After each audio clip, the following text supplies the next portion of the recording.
दिया। इनको पहले से पता था अमीर तो बहुत बनने वाला हूं। 6 साल की उम्र में रिसर्च करने चले गए दुकान के बाहर, अरे कौन सी कोल्ड ड्रिंक के ढक्कन ज्यादा है, बाहर जाके ढूंढने लगे, अरे इसका ढक्कन उसका ढक्कन, अलग अलग ढक्कन देखे उन्होंने। वहां जाकर रिसर्च में इनको समझ में आया सबसे ज्यादा कोल्ड ड्रिंक के ढक्कन बाहर कोका कोला के पड़े हैं। उससे उसने धंधा चालू कर दिया। 6 कैन कोका कोला के 25 सेंट में खरीदता था, 30 सेंट में बेचाता था, 25 सेंट में खरीदता था, 30 सेंट में बेचाता था। हर रोज 5 सेंट बचाया। 6 साल की उम्र में जब बच्चे कंचे खेल रहे हैं, ये धन से धंधा करना शुरू कर दिया। और वो जो कोका कोला पे रिसर्च किया, वहां से इसको रिसर्च की आदत पड़ी। 11 साल की उम्र में इसने पहली बार एक स्टॉक मार्केट, शेयर मार्केट में इन्वेस्टमेंट किया। इसके पिता ने इसको गाइड किया था। वहां पे सिटी सर्विस नाम का एक स्टॉक था, जिसको उसने 38 रुपए के भाव में, $38 के भाव में खरीद लिया। अब हुआ क्या, वो नीचे गिर गया। नीचे गिरा, इसको बड़ी टेंशन हो गई, अरे नीचे गिर गया, नीचे गिर गया। बैठा रहा टाइट, वेट किया। जैसे ही वो $28 से वापस $40 हुआ, इसने तुरंत जाके बेच दिया। लेकिन थोड़े दिन के बाद वो $200 का हो गया शेयर। इसको लगा यार मैं तो $2 कमाए थे, ये तो $200 का हो गया, बहुत कमा सकता था। बड़ा परेशान हुआ उस समय। लेकिन उसको सीखने को मिला कि भैया ऐसा है, मेरी बात समझो कि जिस चीज को टाइम लगता है, अगर कंपनी अच्छी है, इसको ग्रो करने में टाइम लगता है तो लगेगा। मैंने जल्दी कर दी। ऐसा नहीं है कि एक औरत और एक पुरुष जब ये दोनों मिलते हैं तो 9 महीने में बच्चा पैदा करते हैं, तो 9 पुरुष लगा दो तो 1 महीने में बच्चा पैदा तो हो नहीं जाएगा। यो 9 महिलाओं को जोड़ लो इकट्ठे तो भी 1 महीने में बच्चा पैदा नहीं होगा, 9 महीने लगता है। तो मैंने वेट नहीं किया, इसलिए मैं हारा। ये एक्सपीरियंस उसको लॉन्ग टर्म वैल्यू इन्वेस्टिंग के बारे में समझ में आया। बाकी सारे बच्चे बेसबॉल खेल रहे थे और ये बाइंग स्टॉक्स खेल रहे थे। 16 साल की उम्र में $53,000 कमा चुके थे। कभी कलेक्टर स्टैंप बेचते थे, कभी गाड़ी साफ करते थे, कभी पुरानी गोल्फ की बॉल लेकर उसको रिफर्बिश करते थे, कभी जाकर के वॉशिंगटन पोस्ट जो उनका सबसे फेमस अखबार था वहां का उसको बेचते थे। $175 कमाया करते थे रेगुलरली। अपने उस समय के टीचर से ज्यादा कमाते थे। 17 साल की उम्र में पिता ने वॉटन भेज दिया, जा भैया वॉटन में पढ़ के, सबसे बढ़िया बिजनेस कॉलेज। वॉटन गए, थोड़े दिन एडमिशन लिया, पढ़ना शुरू किए। टीचर वहां पढ़ा रहे, छोड़ के आ गए। माँ बाप को बोले अरे इस टीचर से ज्यादा तो मैं जानता हूँ, पढ़ने में बहुत तेज थे ना ये। जो टीचर सिखाता था उसे 4 कदम आगे रहते थे, जितना टीचर कमाता था उससे ज्यादा पहले ही कमा लेते थे। 17 साल की उम्र में इसने क्या किया, एक दिन बाल कटाने गया नाई की दुकान पे। भैया बोला बढ़िया बढ़िया बाल काट दो, लेकिन नाई बोला यार मैं वेट कर भैया, अभी 3 आदमी बैठे हैं। इसको समझ में आया लोगों को वेट करना पड़ता है। इसने का नया बिजनेस आइडिया 17 साल की उम्र में एक पिन बॉल गेम का बढ़िया बिजनेस आइडिया कर दिया इन्होंने।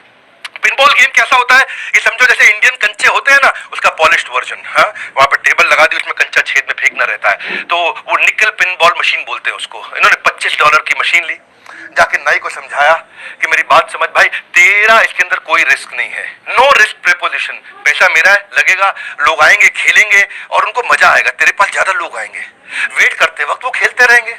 अच्छा, लोगों को अच्छा लगने लगा। उसमें क्या सिस्टम था कि भाई 5 सेंट डालो और 20 बॉल मिलेंगी, आराम से खेलते रहो। नाई भी फ्री हो गया, बोला नहीं नहीं अब तो किसी और के बाल काट ले, अभी तो मेरे कंचे चल रहे हैं भैया। वॉरेन बफे ने कहा कि नाई तेरे को पैसे नहीं लगाने।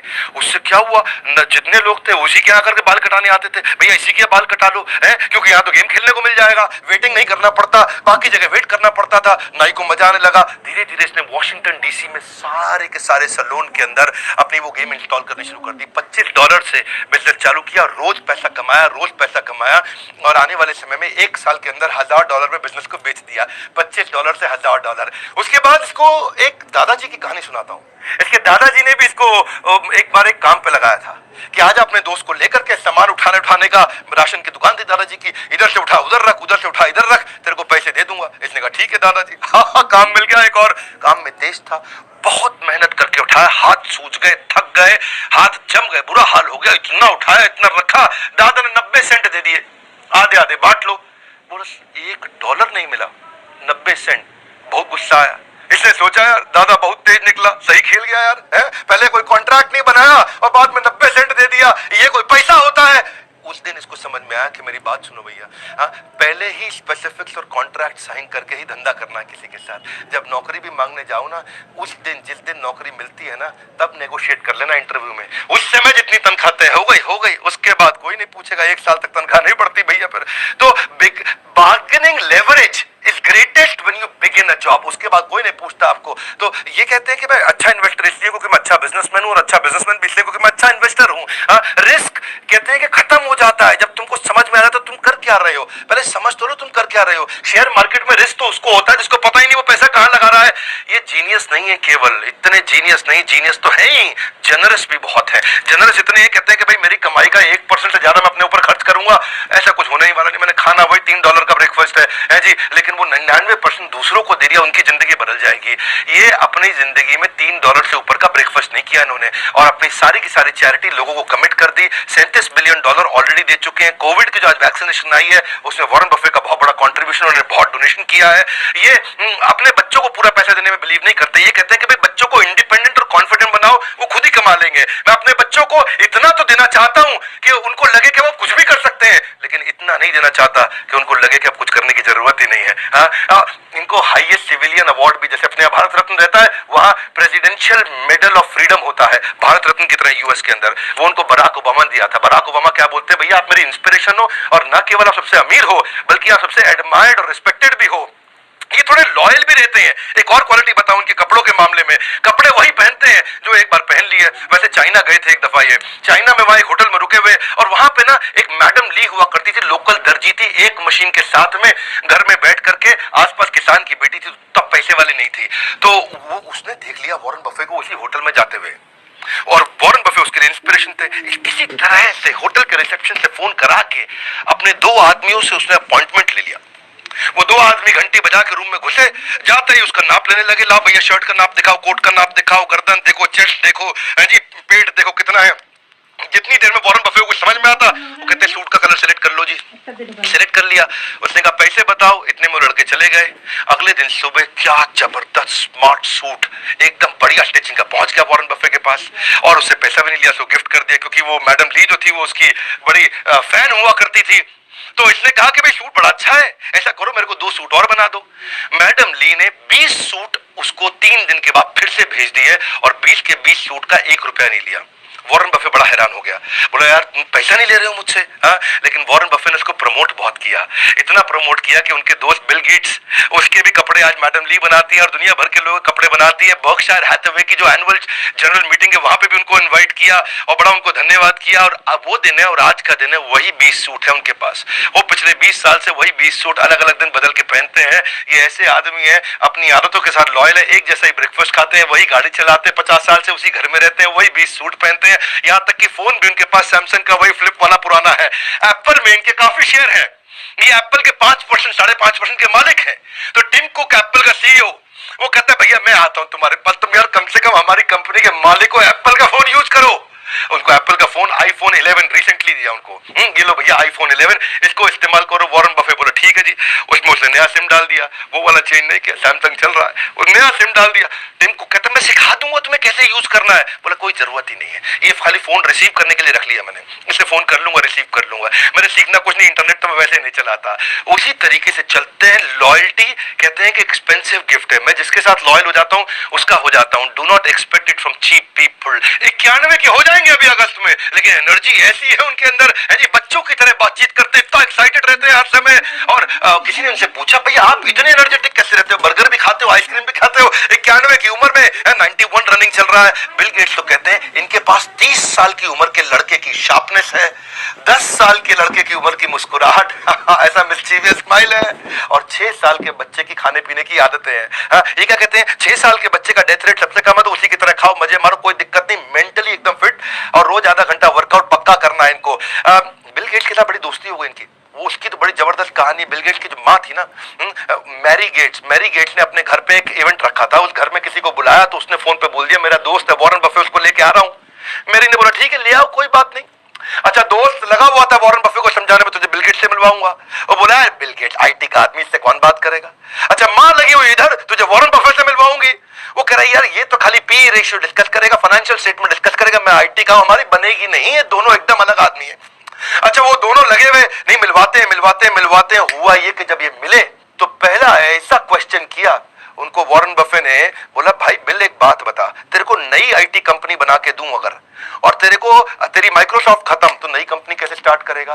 तुझे अगर मैं किसी देश में कंपनी बनाने को दूं तो तू कैसे बनाएगा, इस कंपनी के बारे में तेरा क्या विचार। वहां उन्होंने पूछा भी तुम्हारी फेवरेट किताब, फेवरेट अखबार, फेवरेट ऑथर, फेवरेट आर्टिकल्स कौन से हैं। इतना मजा आया, आधे घंटे की मीटिंग थी, 10 घंटे चलती रही। एक दूसरे के साथ उन्होंने खूब बात करी, अलग अलग क्वेश्चंस किए, खूब डिस्कशंस हुए। उसके बाद तो फिर ये ताश के दोस्त भी हो गए, शॉपिंग के दोस्त भी हो गए, रेस्टोरेंट में खाना खाने के दोस्त भी हो गए। इनफैक्ट बिल गेट्स के मोबाइल में केवल 2 ही स्पीड डायल के नंबर है, एक मेलिंडा गेट उसकी वाइफ का और एक वॉरेन बफे का।